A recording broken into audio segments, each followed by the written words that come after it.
You're a powerless dud. That means you're worthless. Scratch that. You're worse than worthless. I've heard this same crappy speech every day for 16 years. In this superpowered world, nothing is worse than being powerless. My parents died in a war with alien invaders. They gave me an ability book that should give me superpowers, but I haven't been able to open it. There's only one thing I haven't tried. This is just blood, okay? It's nothing to be scared of. I'm gonna be powerful enough to end my bullies, or die trying.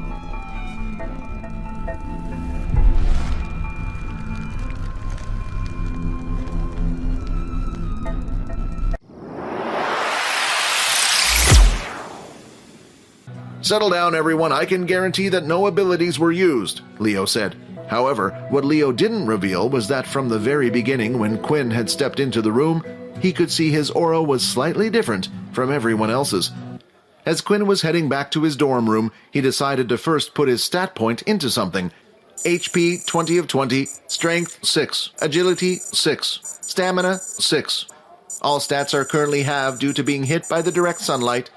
Quinn decided to stick with his plan and add the stat point to Agility.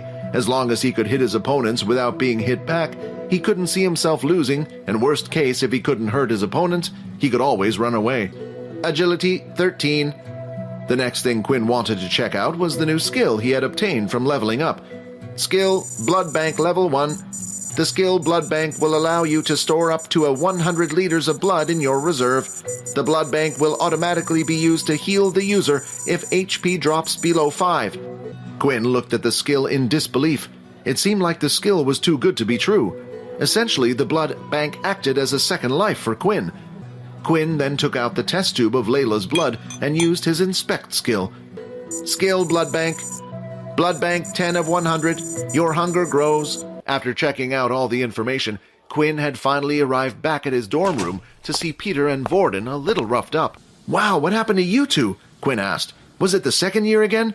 No need to worry. This was just during our combat classes. The teacher made us do a sparring session on our first day.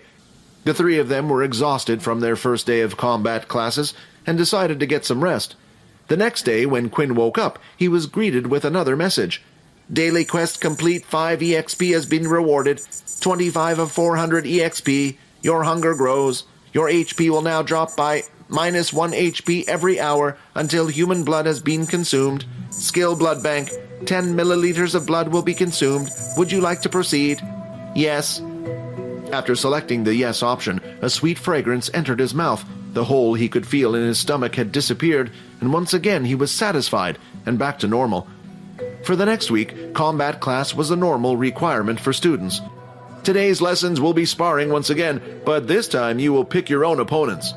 "Don't worry, Quinn, I'll let you in the first one," she said with a wink. "I'm sorry about this, young lady, but I'm going to have to ask you to sit out of this one," Leo said. Leo then pulled out his katana blade and pointed it at Quinn. "Show me what you got, boy, and don't hold back." "Look at him, he cheats in my match and now he's getting special treatment," Brandon complained. Before the sparring match started, Quinn decided to use his inspect skill, but for the first time ever, not a single bit of information had come up. "A strong opponent has appeared. Defeat the opponent for an instant level-up reward." "What's wrong?" Leo asked. "Oh, nothing, sorry," Quinn said as he got into a fighting stance. "All right, students, the minute starts now!" Leo shouted. "I can't believe I'm actually having fun against a student," Leo said, laughing. "Now try this," Leo shouted. The attack from Leo's katana blade came from underneath. Before Quinn knew it, the blade was right underneath his chin. Beep, beep, beep. "Oh, looks like our time is up," Leo said. "About level 14 or 13 maybe. That's pretty good for a first-year student." Quinn was in admiration for the weapons teacher. "Please, would you be able to teach me how to fight?" Quinn asked as he bowed down. "Unfortunately, the weapon you have chosen I do not specialize in myself. There is one thing I can suggest to you. There's a popular VR fighting game that the military students from all the other schools play. The first thing you will need to do is get experience." "Thank you so much," Quinn said as he bowed down again. "Oh, and before I forget, it's been a while since I have had fun like that. As a prize, feel free to keep the gauntlets." Leo said as he walked off back to the center of the weapons hall. Do you mind if us two have a round? Brandon asked. Please, I would like to be your next opponent, Faye asked as he drew out his two short swords. I don't see why not, Quinn said. And please, begin, Leo shouted. Meanwhile, in Layla and Brandon's match, Brandon didn't seem to be doing much at all. He didn't charge in and he didn't attack. All he did was avoid Layla's arrows. It was as if his mind was focused on something else. Brandon then lifted his hand and at the right time cast his wind blast right behind at Quinn's back. Quinn saw Faye's blades and was ready to block, but that's when he felt a strong force push him from behind. It knocked him off balance, and at the same time, Faye's blades went right into Quinn's stomach. 10 of 20 HP. You... Quinn groaned. So you want to play games then? Quinn said. Then let's play some games. Enough! Stop now! Leo said as he pointed his blade towards Quinn. 2 wrongs do not make a right.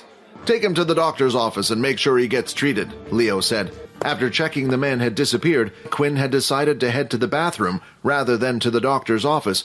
Was because he could already feel his body was healing up. 12 of 20 HP. Your hunger grows. Your hunger grows. 15 of 20 HP. You will no longer heal. Your HP will continue to decrease by -1 HP until human blood has been consumed. While Quinn was busy getting changed, he heard the sound of 2 students talking as they walked down the corridor. Why did I get kicked out as well? You were the only one who used an ability, Faye complained. Hey, you were fine with the plan when I told you about it earlier. Why are you getting so annoyed about it now? Brandon said. You were the one who dragged me into it all because you lost to a level 1. Embarrassing, Faye chuckled. Do I need to remind you that I'm a higher level than you, Faye, or do we have to fight so you can learn your place? That's when Faye decided to walk off in the opposite direction, away from the dorm rooms. A rush of students was now heading back to their dorm rooms, and that included Peter and Vorden. What the... Is that Quinn's clothes? Peter said as he lifted them off the ground. They're covered in blood. Did he get hurt during training? What happened to him? Vorden thought. Did the second years target him too, or did something happen in training? I told you we should have kept an eye on him. We should have those second years when we had the chance. Oh, is Quinn here? Layla said, but in the next second, Vorden grabbed Layla by the hand, dragging her in, and slammed the door behind her. Vorden then immediately pushed Layla up by the door and pressed his forearm against her neck. Tell me what happened to Quinn now. What the hell's wrong with you? Layla managed to groan out. Hey, Vorden, I think you're hurting her, Peter said quietly. The little one didn't like you, and the other one told me not to get involved, but in the end, I'm always the one that has to deal with things, Vorden said. Hey, seriously, Vorden, you're going too far, Peter shouted. Shut up, Vorden shouted as he turned to look at Peter. My name is not Vorden either. That's when Layla saw her opportunity. The grip around her neck loosened a little as Vorden was distracted. She reached down into her quiver that was attached to her waist and pulled out one of her arrows, then proceeded to stab the arrow into the top part of Vorden's thigh. Ah! Vorden cried as he flinched and let go of Layla. Don't you dare move, you psycho, said Layla. I swear if you do, I will not hesitate to shove this arrow right in your head. I don't even know why Quinn asked me to look out for you. If you ask me, he's better off without someone like you. Wait, Quinn really said that? Vorden said in a gentle tone. Look, I'm sorry about what just happened, but I just want to know what happened to Quinn. As Vorden said these words, his eyebrows were slightly twitching. His personality had taken a complete 180 turn, and Layla didn't know what to make of it. It was just an accident at the combat classes today, said Layla. Hey, are you all right, man? You kind of acting a little strange there, Peter asked. Yeah, I'm fine, Vorden said. Well, I don't like her. I agree. We should get rid of her. Vorden, are you okay? Peter asked again. You've been standing there looking at the floor for a while now. Quinn glances around the rooftop feeling happy for his luck. Faye was the only person he could see up there. Lady Luck is on my side today. Ready and go! Quinn then pushed open the door and ran over to where Faye was in an instant. What the... Faye was too slow to react, and all he could do was lift his hand, but the blow was extremely powerful. When the red lines touched his skin, it immediately caused blood to be drawn. Faye didn't even have the chance to use his ability to fight back. It was over in an instant. Blood started to drip from his arms and began to create a small puddle of blood, and before Quinn realized it, his teeth had grown into fangs. He slowly walked over to Faye and could feel his heart beating faster. The sweet fragrances were getting stronger, But Quinn didn't care about the blood that was on the floor. He was more interested in the single vein that he could see pulsating through Faye's neck. Quinn then lifted Faye slightly off the ground and, without even thinking about it, sunk his fangs into Faye's neck. 11 of 20 HP, 20 of 20 HP, blood bank has been filled 100 milliliters. A positive blood type has been consumed. +1 strength stat, 50 EXP has been awarded. As Quinn was enjoying the last few drops of blood when the sudden sound of the roof door being opened was heard. "You monster, get off of him!" Loop shouted. Inside one of the dorm rooms, Peter was waiting inside patiently for either Vorden or Quinn to come back. Usually, he would have gone off with Vorden, but the way Vorden had acted earlier had given him second thoughts. The fact that Vorden said that Vorden wasn't his name. Peter wasn't exactly sure what he had meant by that. While Peter was busy worrying about the others, there was a sudden knock at the door. When he opened the door, though, Peter immediately tried closing it, but a hand had come out and held the door open. "Looks like he's not here," Momo said, looking around the room. Peter didn't have a good feeling about this. He remembered the last time they had met and how he had given Vorden a warning. "Well, since you're the only one here, why don't you come with us?" Momo said. "We have some plans, and we think you might be the perfect person to help us." Peter felt like he had no choice but to listen. Momo was a level 6 user. Back on the school rooftop, Loop had just arrived to see his friend being held by what looked like some humanoid creature. It was dark, so it was hard to see clearly, but as the creature held Faye in his arms and was biting into his neck, he could see glowing red eyes. An object started to grow out of Loop's body. It was a long, thin, white piece of bone that was the same size as a small sword. He pulled it out and threw it straight at Quinn. The flying sword bone flew straight at Quinn, but he knocked it away with his hand. Almost straight after, another piece of bone came at him, and behind it was Loop running right towards him. In both of Loop's hands, he held 2 white bone swords and swung them down at Quinn. However, Quinn managed to grab onto both of the bone swords, stopping them in place. When Quinn tried to use his strength to break the bones, surprisingly, nothing was happening. That was because of the difference in ability level. Loop was a level 3 ability user. The special substance he was able to create out of his body was stronger than that of a basic tier beast weapon. The bone spikes had managed to pierce Quinn's body in several different places, but luckily he was able to avoid a blow to the head, and his hands were protected by the gauntlets. 10 of 20 HP. Loop retracted the bone spikes into his body and was ready for the same attack again. As he breathed in, though, he could see Quinn swipe his hand like a claw. Loop ducked down, and instead of hitting him, the attack continued to go past, and the red lines eventually disappeared into nothing. "Let's see what you're hiding under that mask," Loop said as he stabbed one of the bone swords into Quinn's foot and then lifted another one at his face. Loop was a good fighter. Quinn's sloppy skills weren't going to save him. 5 of 20 HP, blood bank auto use. 10 of 20 HP, 90 millimeters left in blood bank. 20 of 20 HP, 70 millimeters left in blood bank. 14 of 20 HP. He had thrown a total of 6 blood swipes in rapid succession. 8 of 20 HP. After defending against the first 6 attacks, Loop thought he was done, but another 6 blood swipes came straight after, and his bone swords could no longer take it and eventually snapped. Opponent has been defeated. 50 EXP has been received. 130 of 400. Quinn hated to think about how he would have fought if he didn't have the skill. Quinn then looked back at Faye, who was on the ground. It seemed like after being bitten by him, his targets would stay asleep for some time, which was a good thing, but now it was time for him to feast on a new person. Quinn walked over to Loop's body and cast his inspect skill. Loop savvy, ability bone manipulation, HP 1 of 25, blood type O negative. Although Loop was bleeding and Quinn was able to just drink from the open wound. This would only give him the extra stat point. Quinn lifted Loop's body from the ground. Only a few inches were separating their faces. I don't know whether it's a good thing or a bad thing that I'm finding it easier every time I do this. 20 of 20 HP restored. O blood type has been consumed. 1 free stat point has been added. Blood bank has been filled.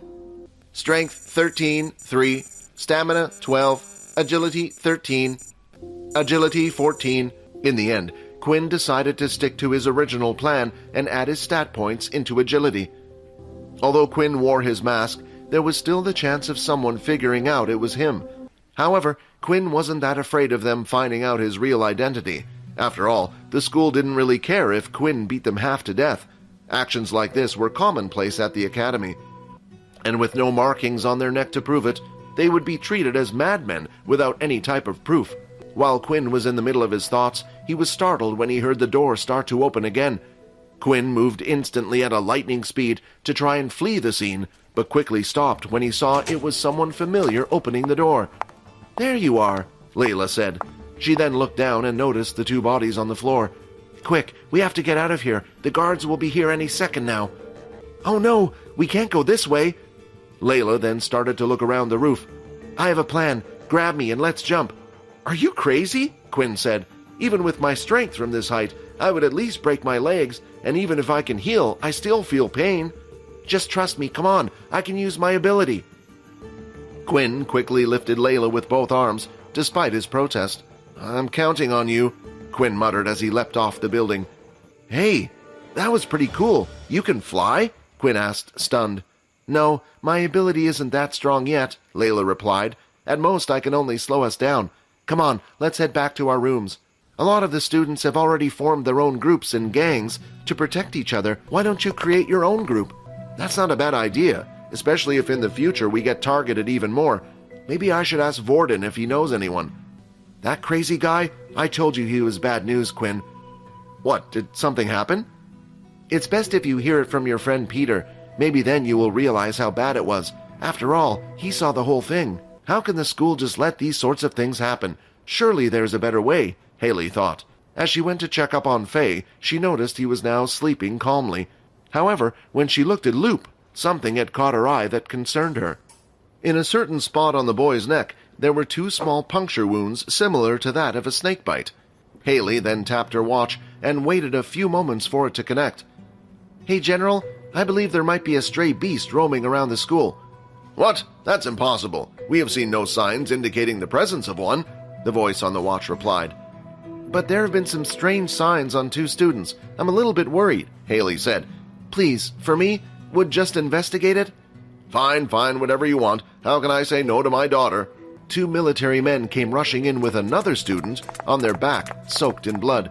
"Hurry, the student is in critical condition," the guard shouted. They quickly placed the student on the bed, and Haley quickly got to work. She tried and tried to use her abilities, but it was useless. The student was already too far gone. He had died. Haley then tapped her wristwatch once again to open up a digital report log. Report, confirming the time of death 9:30 p.m., a first-year student named Brandon Richardson. When Quinn had arrived back in his dorm room, he was surprised to see that neither Vorden or Peter seemed to be there. "It's nearly curfew time. I wonder what they're doing out so late." A few moments later, and Peter was the first to arrive back in the dorm room. He slowly entered the room and didn't even acknowledge the fact that Quinn had returned. He walked slowly over to his bed and placed the quilt over his head, slightly shaking. Then, soon after, Vorden had arrived. He could see a bulge wrapped underneath the sheets on Peter's bed. Then Vorden noticed that Quinn was sleeping.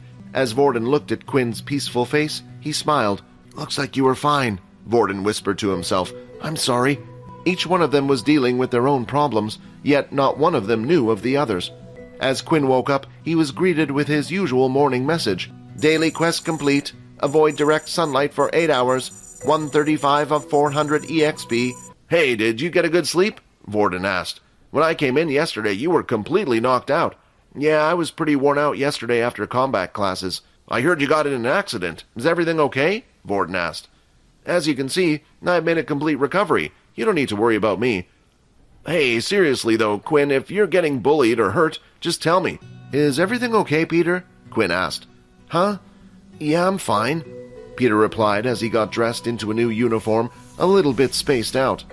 The three of them then started to head to the canteen, and as they were walking through the hallways, Quinn had spotted someone who he didn't want to see first thing in the morning. It was Loop. When the two walked by each other, Loop stopped and called out to Quinn. "Hey, is it okay to talk to you in private?" Loop asked. Quinn had put this into his calculations that they might group up to attack him, but he didn't think something would happen so soon. However, when he looked around, there was no sight of Brandon or even Faye nearby. "Hey, is everything okay?" Vorden said in a stern voice, not breaking eye contact with Loop. Yeah, it's fine, Vorden. You two go ahead. I'll catch up with you in a bit. I'm sorry about yesterday, Loop said as he bowed. I promise I won't tell anyone about your secret. Please, whatever you do, just let me live. Thanks for keeping my secret. Besides, I don't really have a grudge against you. Although your friends were the one to act on me, you didn't do anything. You were just trying to help your friends, Quinn said. Thank you for sparing me, Loop said. I promise if you need anything, I will help you. I just don't want what happened to Brandon happening to me. Brandon? Quinn said, confused. What happened to Brandon? The news of Brandon's death shocks Quinn. Is he genuinely unaware of Brandon's fate, or is he hiding something from Loop? How will Quinn navigate the tense situation between Layla and Vorden? Who is the mysterious entity Vorden is conversing with? Look, I promise I'll keep your secret. I know you attacked Faye because of what happened at the weapons hall. It had to be you. So you decided to go after Brandon next after taking down me. Look, I just want to continue living in school as normal. I just don't want to get involved, and I'll stay out of your way.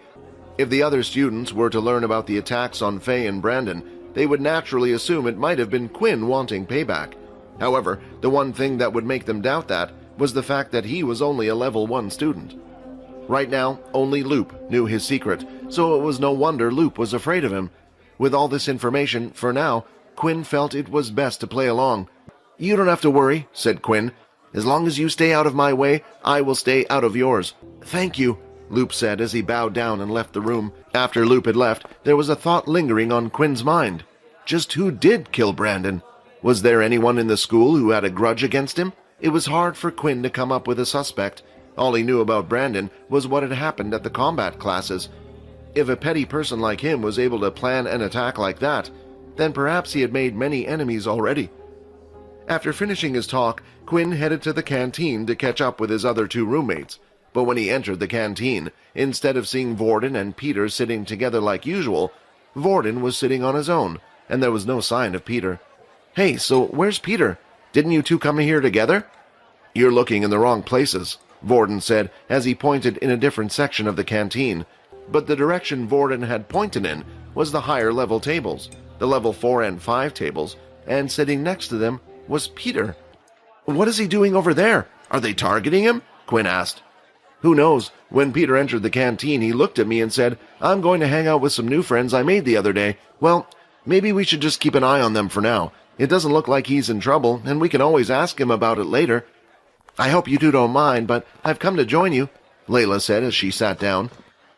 As soon as Layla sat at her seat, she couldn't stop staring at Vorden, and the same was true for him.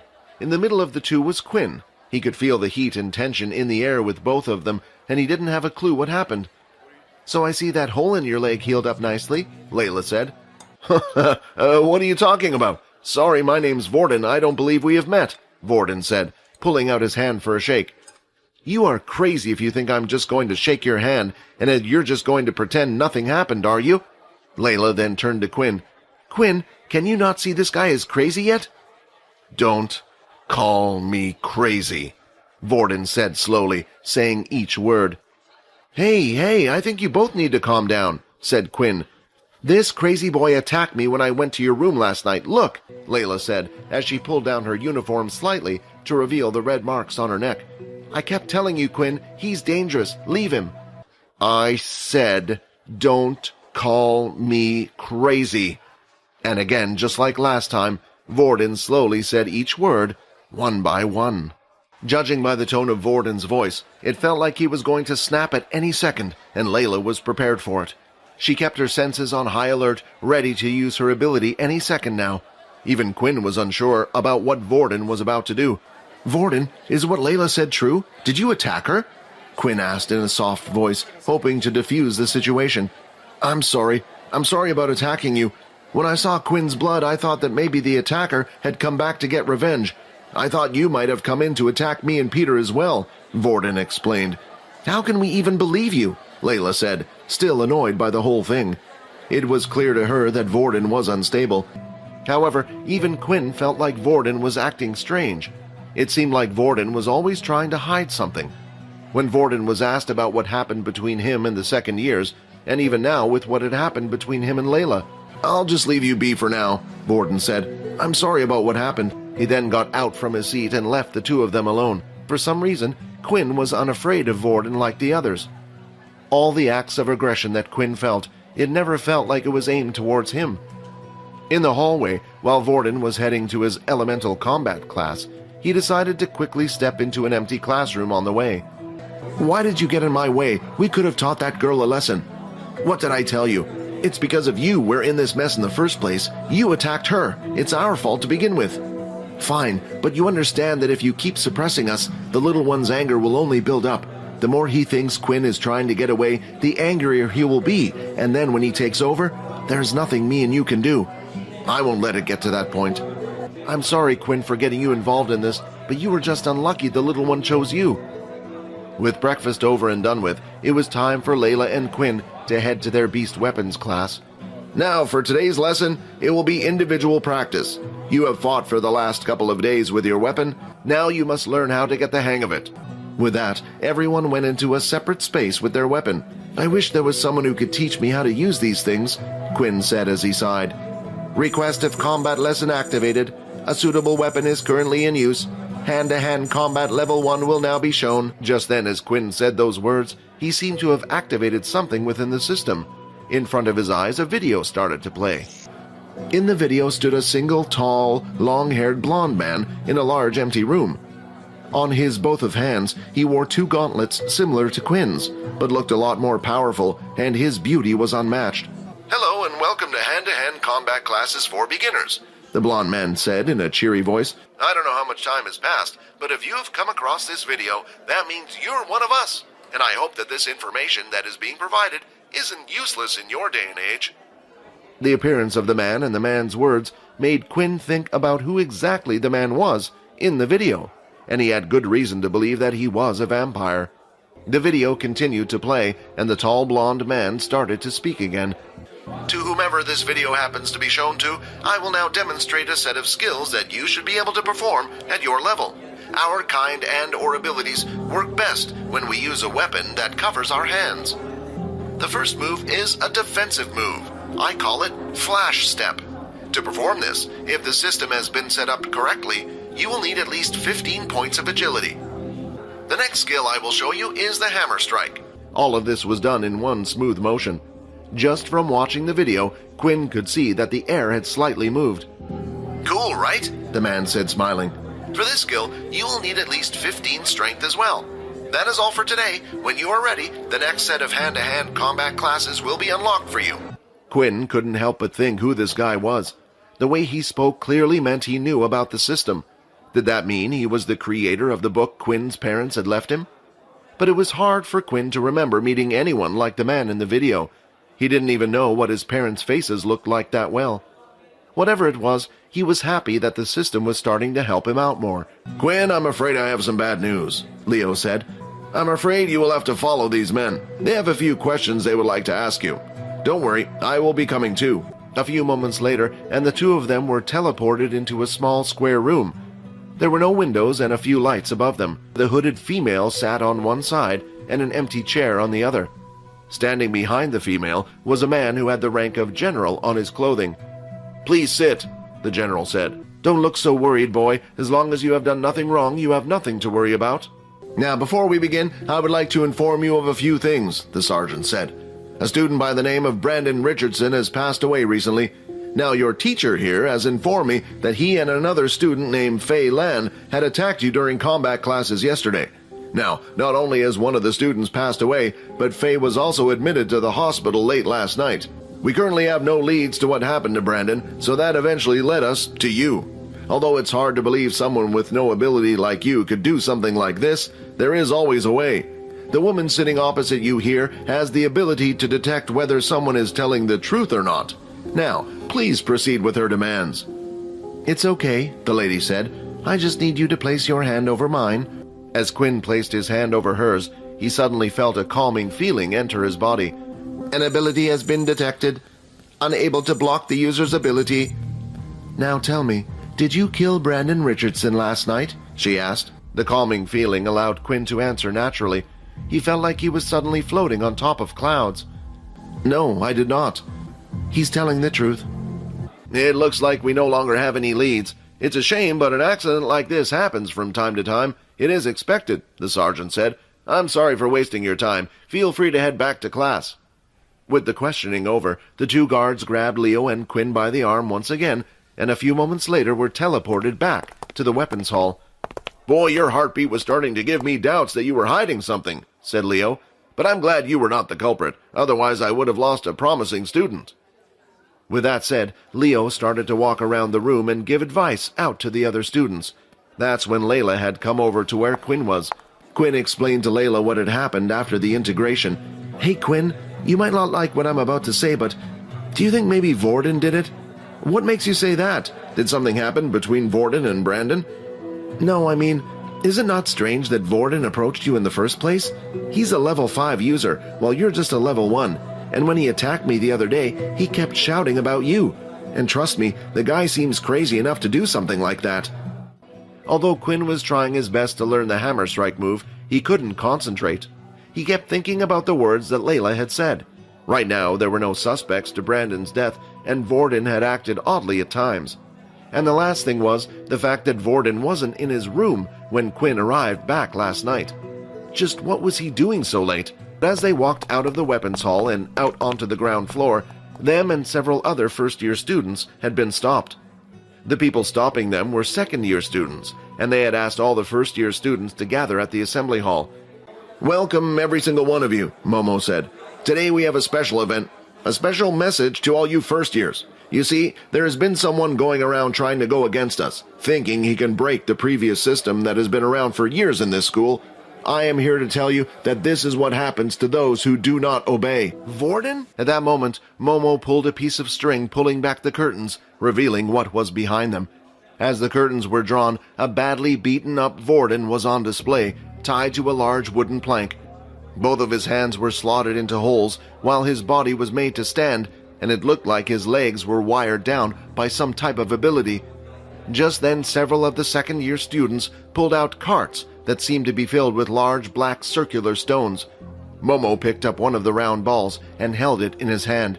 "This here's a metal ball that has been embedded with the power of a beast crystal," said Momo. "When the Earth had found a way to mix the beast crystal with our own weapons, it was a turning point in the war. But what they don't teach you as first years is that beast weapons need to be activated with your ability. Once activated, they can give out extra power. The higher the beast crystal used to make the weapon, the higher the power. So us second years have decided to give you from the beast weapons class and some of you other first year students a shortcut. Today, we will show you how to activate a beast weapon using these balls." That's when a first year student raised his hand to ask a question. Excuse me, but does any of the teachers know about this?" Then a second-year student had come from the side of the assembly hall and immediately punched the student who asked the question in the face. The second-year student repeatedly punched the person until he eventually passed out. "Are there any more questions?" Momo asked. The first-year student stood there silent in fear. Now, usually your weapons wouldn't change color when activated, but as I said earlier, these balls are you just for the sake of helping you learn how to activate your weapons. Once the color is changed, that means it has been activated and its strength is increased. Now today, we will be practicing target hitting. The board here is special, you see. Even a bullet wouldn't be able to penetrate through it. Only the power of a beast weapon can. So today's lesson is to throw the ball and hit the target. Simple, right? The second years are only doing this because they know they can get away with it. They have been here longer than us. Oh, I almost forgot. The crazy boy here has been targeting us second years one by one, thinking we wouldn't notice. How could they do something like that? Quinn, go call Leo. If it's him, he might stop this mess. But as Layla turned around to look at where Quinn was, he was nowhere to be seen. "Pick me. I don't mind having a little try," Quinn said with a smile, standing at the front of the students. As Quinn volunteered himself next, Momo couldn't help but think he was up to something. He knew the two of them were friends, so why would he volunteer? Quinn started to look around at all the second years in the room. There were a total of 8 second-year students, standing by the edge of the hall, 4 on each side that had around 50 first-year students surrounded. There were also 2 students by Vorden, 1 on each side of the board. These students were the weakest of the bunch. It was unlikely that any of the first years would help Quinn out, and even the strongest first year in the room was Erin, and even she was a level 5. It was no wonder, even though the first years outnumbered them, they were afraid. As Quinn held the ball in his hand, a message had appeared. Basic tier beast weapon, round ball. Would you like to activate? Strength of weapon will increase by 5%. Activate. The black ball started to glow. It glowed brighter than any of the balls the other students had held before. How is that possible? He was able to activate the basic tier weapon fully, Momo thought. Wasn't he just a useless level 1? Why do we have these powers? Quinn said out loud. Isn't it to protect ourselves? To fight those who harm our friends and family? Quinn, no, don't. What are you doing? Vorden mumbled, but was unheard. I have taken a beating my whole life, and I was weak back then. What do I care if I take another beating now? Quinn then chucked the ball, using all his strength as hard as he could. Instead of the ball hitting Vorden, though, like everyone suspected, it landed straight in the student's stomach, standing by the side of the board. The power was so strong that the student was lifted off his feet and knocked out in one blow. 50 EXP gained, 175 of 400 EXP. What the hell are you guys doing standing there? Get him! Momo shouted. Quinn knew there wasn't much he could do against all the second-year students, so he wanted to create as much havoc as possible. The 2 level 4 students who stood by Momo's side started to come towards him, but instead of Quinn running toward them, he suddenly ran toward the crowd of first years behind him. He bent down and picked up 2 more of the black balls on the floor and started to head for the weaker students around the side, while weaving in between the first-year students. Then, when he was within distance, he had found his targets, the weak level 2s who were standing by the side. Once again he threw out another 2 black balls, aiming for them at full strength. One of the students managed to avoid the black ball, but the other wasn't so lucky, getting hit and knocked out. 50 EXP gained, 225 of 400 EXP. This was Quinn's plan. So far, every level up, Quinn was able to obtain an ability. He didn't know what he would get, but he sure hoped it would help him win the fight. What are you guys doing? To anyone who manages to hit or capture that guy, they will be free from any form of punishment, Momo said. Why should we listen to you? Layla said. Just a second ago you dealt with one of us for asking a question. Who knows whether we can trust you or not? Fine, you don't want to help? Attack them all! Just then, the 2 level 4 students who were chasing after Quinn no longer cared about injuring the first years. But before it could even reach any of the students, an ice ball was shot out and froze the water attack in place, causing it to fall to the ground. I wasn't going to get involved, but you guys attacked me first, Erin said. Ha! Even if you're a level higher than us, do you really think you can take on 2 level 4s? Just then an arrow came shooting out, aiming for one of the students, but before it could reach him, an earth wall was raised. She won't be alone, Layla said. With Layla and Erin distracting the other high levels in the room, Quinn felt like this was his chance to deal with the rest of the level 2s. Out from the side, a long, thin object came lashing out at him. It was too fast for Quinn to react, causing him to be hit across his body. Not only did the attack pierce his chest, but it also sent him tumbling to the ground. 13 of 20 HP. You have caused so much trouble, Momo said. I don't know how you can activate the beast weapon so well, and your surprise attacks seem to work, but you will always be a weak level 1. Before Quinn could even get up, he was already surrounded by the other 6 second-year students. Vorden, watching the whole thing from the board, felt useless. I have to help him. He's only getting hurt because of me. This is all my fault, Vorden said. If you want to help him, then let me take over, a voice said in Vorden's head. Inside the assembly hall, there was one boy who was unsure of what to do, and that was Peter. He had been there the whole time from the very beginning, but chose to hide in the crowd so he wouldn't get picked. When he saw Quinn come to the stage to try to help Vorden, he felt even more guilty. Why? Because the whole reason Vorden was tied up on the slab in the first place was because of him. The other day when the second years came to see Peter, they had come with a proposal. Help them get Vorden to come to the assembly hall, and he would be protected by the second year. Of course, Peter felt like he had no choice. If he refused the second years there and then, they would have tortured him until he agreed anyway. So what was the use of fighting back if the end result was the same? Meanwhile, at the center of the assembly hall, Erin and Layla were busy confronting the 2 level 4 students. Hey, do you mind if we switch? One of the second-year students said. My water abilities are weak against her. I see you want a level 2 user, huh? The other student replied. Oh well, just finish her off quickly. With that, the 2 second years charged in for the attack. The water ability user went after Layla, while the earth user went after Erin. As the Earth user got closer, he stomped the ground, and a spiked earth mound followed, heading right for Erin. However, he didn't have much time to think. With her other hand, Erin had formed an ice spear and threw it towards her opponent. Suddenly, he felt his legs start to feel cold. When he looked down, he noticed they were starting to freeze. For a second-year level 4 Earth user, you are incredibly weak. Before the boy could react, Erin had whacked him in the back of the head with the hilt of her sword. How did she win so easily? The first-year students watching said. Although Erin had finished her match quickly, the same couldn't be said for Layla.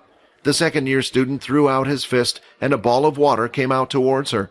It hit her dead in the stomach and sent her flying back towards the front of the hall near Vorden. "Hey you, free me, I can deal with him." "What?" Layla said as she looked up, noticing that it was Vorden who was speaking to her. "Come on, hurry, we don't have much time. Touch my leg." She still had an odd feeling in her gut, telling her Vorden was a bad person, but right now it was the only person she could rely on. She crawled over to Vorden's side and touched his leg as he had asked. Then the shackles tied around Vorden's arms and legs started shaking.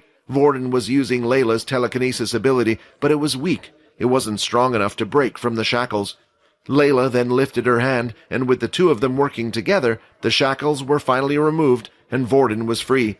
"Finally I get to come out. It's been a long time." As the water user continued to run forward now that Vorden was free, he was more cautious. The last time they had fought with him in the assembly hall, they remembered Vorden having earth powers. At the time, the last person he had touched was Peter.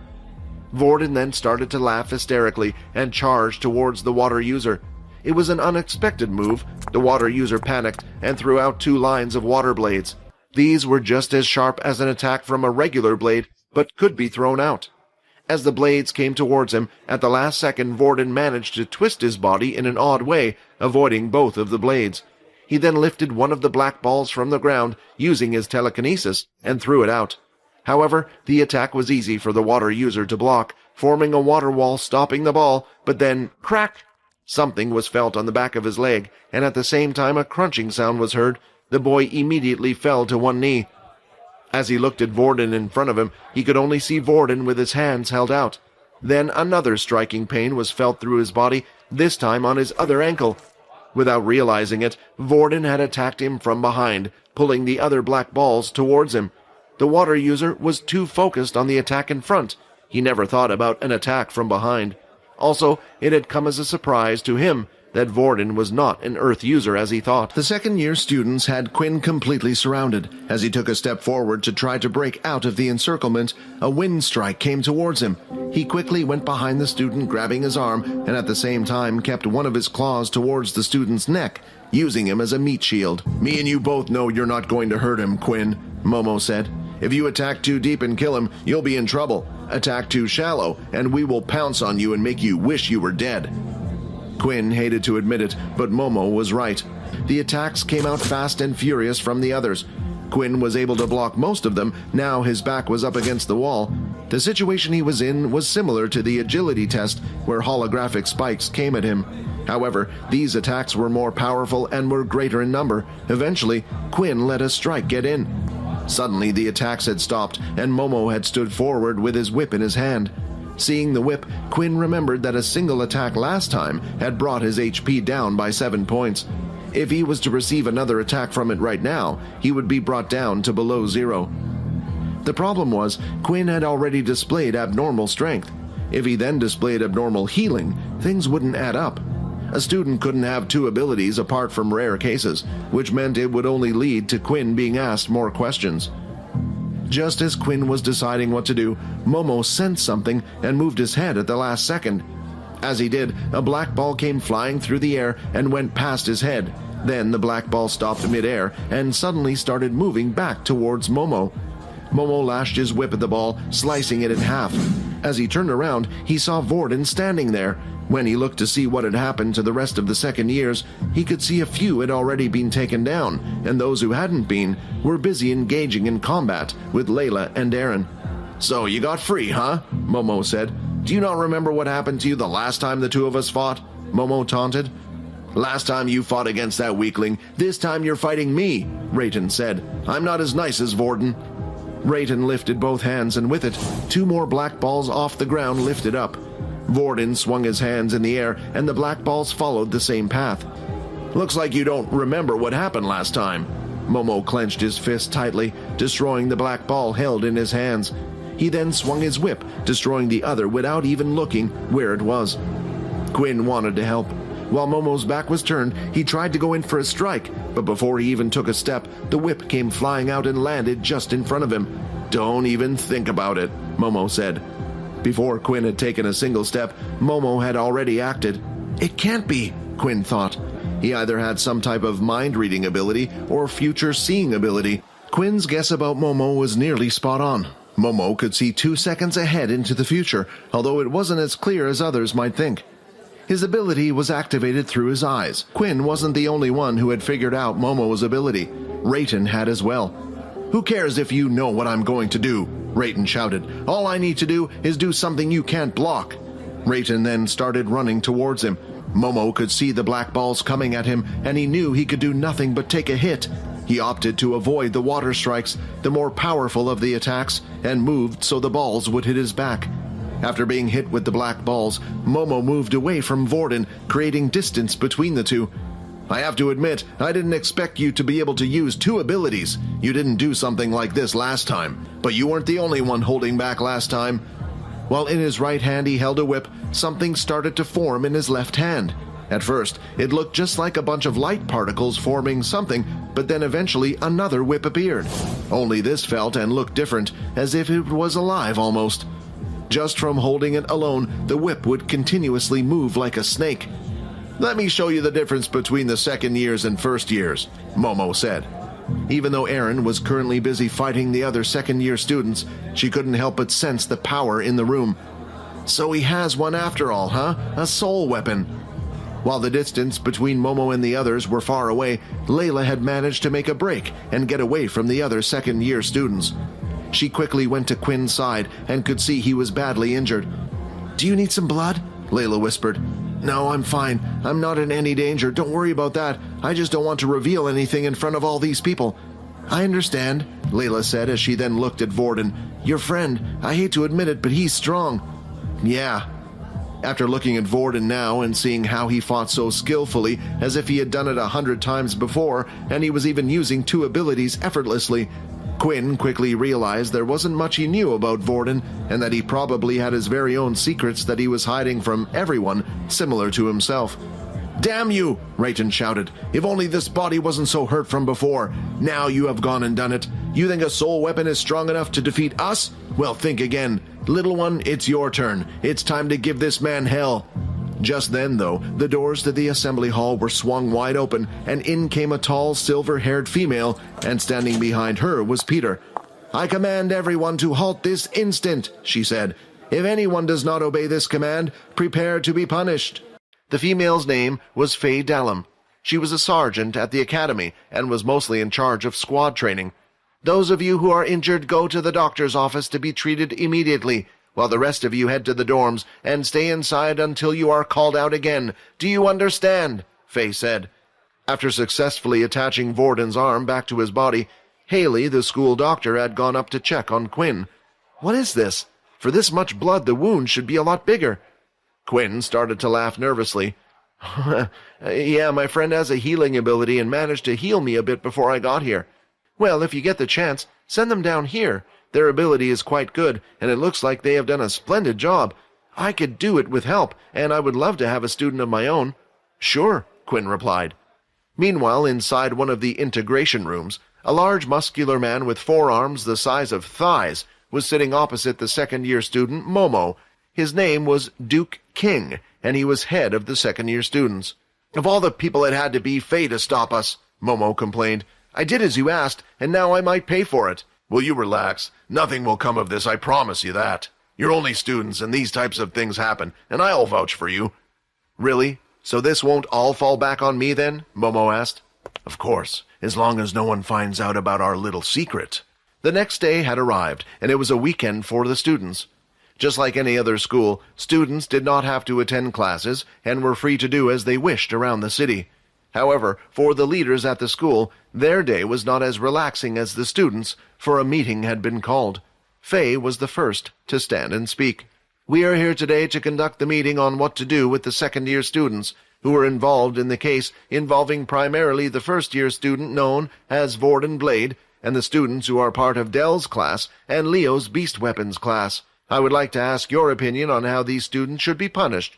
Punished? Duke said. I see no reason for these students to be punished. If you look at the report, it seems like Vorden was the first to attack the others. They were simply retaliating. These types of things happen all the time. I urge the rest of the sergeant to take extra precaution, said Faye. It was only recently that we had the death of a student in our school. Unlike Brandon, Vorden is an original.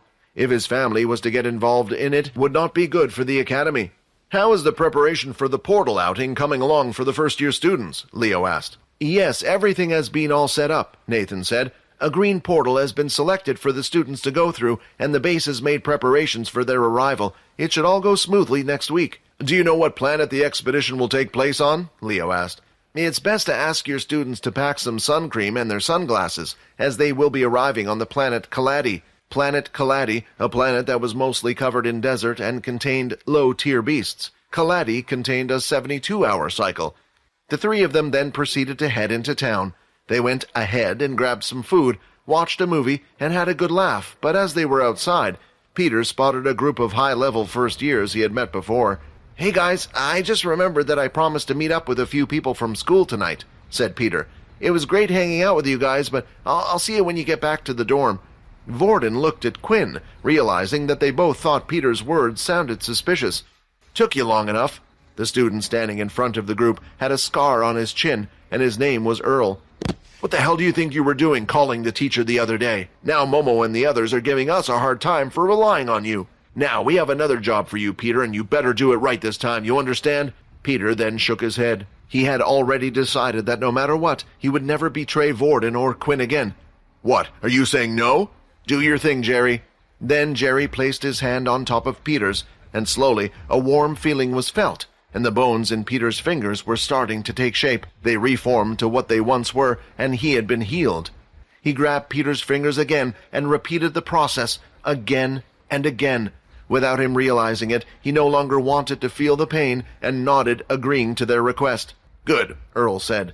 Now this time, you better do it right, and be sure not to involve anyone. With Peter gone, that left Quinn and Vorden on their own. They were currently walking down the high street, which was full of clothes shops and restaurants. Students only received 10 credits a day as an allowance, but that didn't stop their parents from sending them extra money while they were in school. The richer students were free to spend and buy whatever they liked, and sadly the richer students were usually the stronger ones as well. Although the city didn't open up to any regular civilians, it was still open up to all the workers. The city was full of military personnel, but not all of them were soldiers. There were still cooks that were needed, admin staff, engineers, building workers, and even general people who would run the shop, and in return were given nice living accommodations and didn't have to worry about life on the outside world. So although they worked for the military, they weren't required to be relied on for fighting unless absolutely necessary.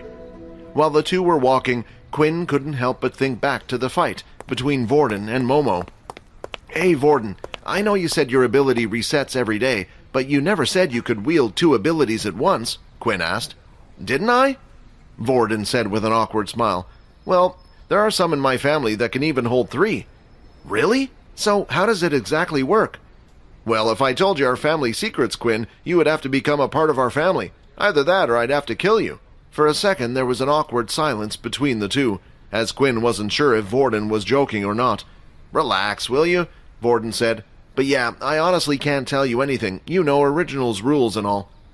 Vorden belonged to one of the original families that had decided to keep their ability within their family, meaning the only people that knew how to copy other abilities were the Blades. Of course, Vorden wasn't allowed to talk to anyone about their ability. Yeah, sorry about that, but if you don't mind me asking, if you copy an ability you've never received before, how are you able to fight with them so well? Let me show you something, Vorden said. The two of them continued to walk down the high street, which was filled with shops, until Vorden eventually stopped just outside a game store. The two of them headed inside, and there were all types of games filled on the shelves. At the very back of the shop was a VR pod for people to test out before they bought anything. Just like everything else, even the gaming technology had improved significantly after the war. Then Vorden pointed at the VR capsule. "You see that thing? I grew up playing on that."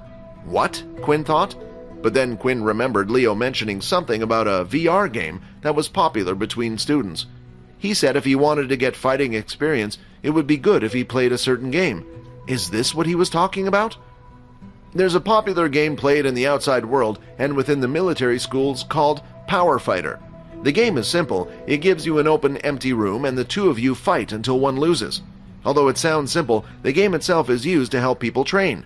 The VR capsule can record all attributes of your body. Anything you do in the real world, you can do in the game. The only thing that it can't do is record your ability. Vorden then walked up to the capsule and touched the front of the capsule where there was a round ring. A holographic display appeared with the game's setting on top. Vorden then placed his hand on the holographic display and a notification sound was heard. "Welcome, user ID VB copy," the machine said. As Vorden logged into the game, his user ID's information could be seen, along with a dummy model of his fighter, which looked nothing like Vorden. It displayed the total number of fights Vorden had and how many wins and losses. Although Vorden quickly went from that screen on to another, too quick for Quinn to see anything. Then Vorden was suddenly on an ability tab. The list seemed almost endless. "Wait, I thought you said the game couldn't record your ability," Quinn asked.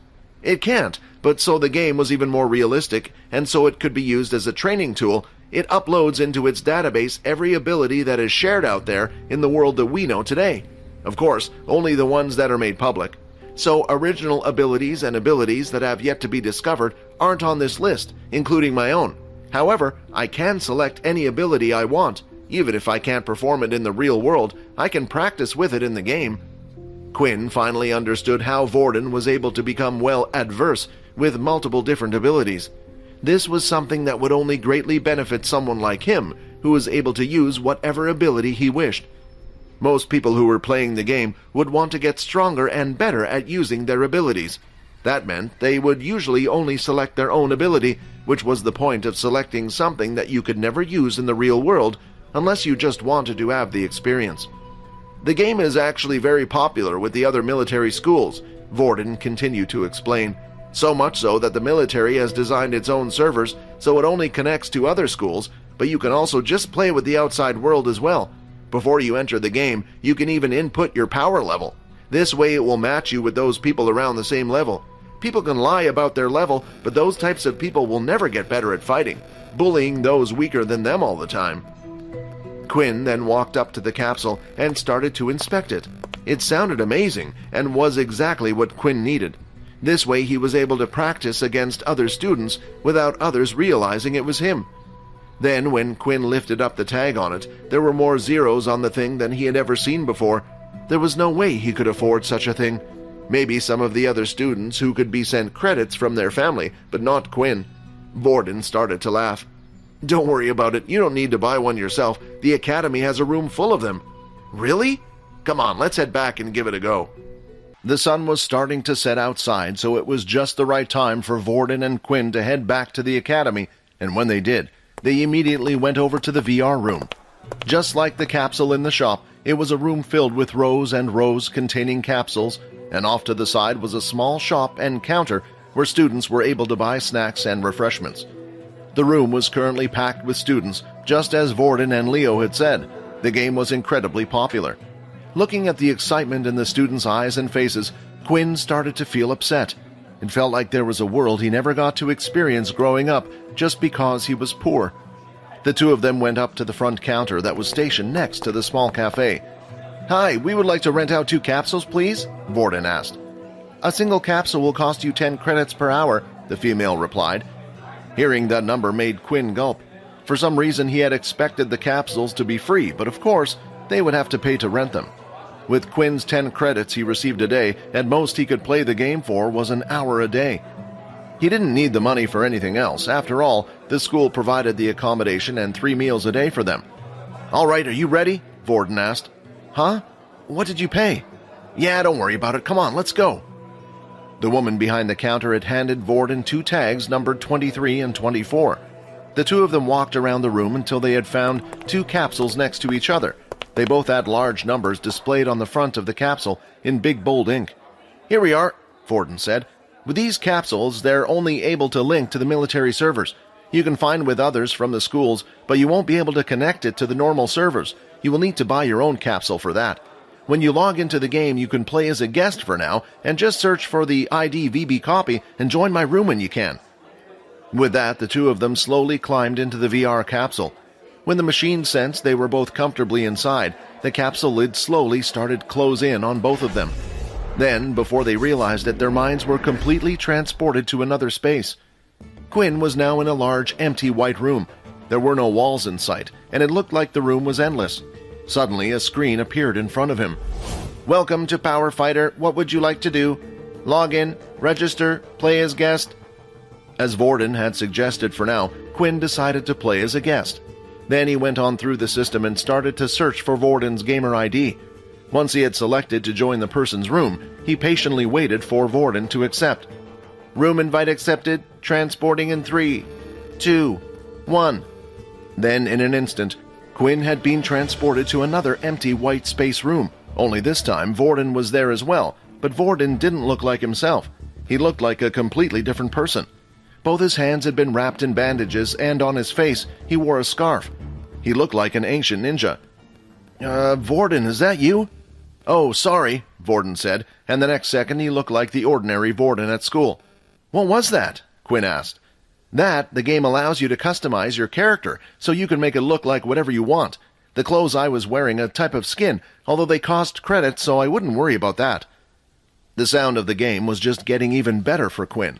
Allowing the users to create a character to be used in the game meant that no one would know it was him, unless they knew his username. "Do you want to watch me play a few games so you know how the game works?" Vorden asked. "Sure." Vorden then created a party, where Quinn was able to spectate. Suddenly, in the white space, 4 stands appeared forming an arena-like shape, and Quinn was teleported to the seating area in one of the stands. The game tried its best even for spectators to make it feel like the real thing. Once Quinn was comfortably seated, Vorden went to search for a match. Vorden selected the power level of 2.